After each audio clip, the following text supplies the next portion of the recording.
masasabi mo? Wow, pawis na pawis. Sayang, ang tato. Haggard na ako, babe. Guys, 40 days ng tatay niya. Guys, ang bilis ng panahon. 40 days na agad.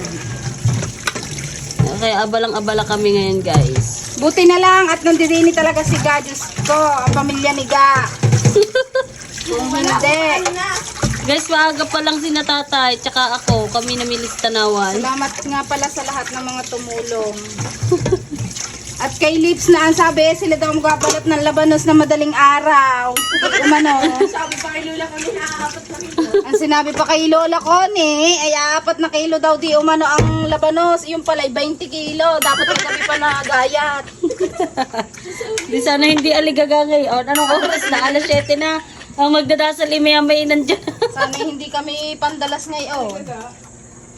Di aligaga tuloy kami. Buti na lang at si Ninong ay maaga tsaka si Ninong maaga nagising. Wala pa, Si Guy ginising ko pa at siyang namili ng manok.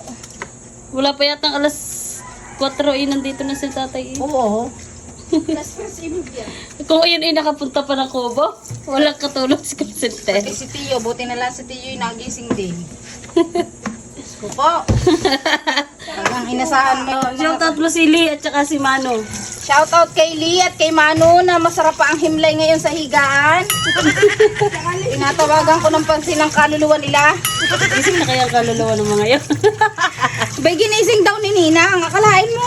Nagbalot pa. Umungot lang ng kaunti, nagbalot ulit ng kumot. Talagang pag ang inasahan mo ang dalawang juding na yan. Ay, Hapon na tapos hindi pa luto. Lalayas na magdadasal at nakapagdasal ng lahat. Ang gusto ata ay sila ang dasalan. Pwede, dasalan natin mamaya. Yung dadali natin iyon yun.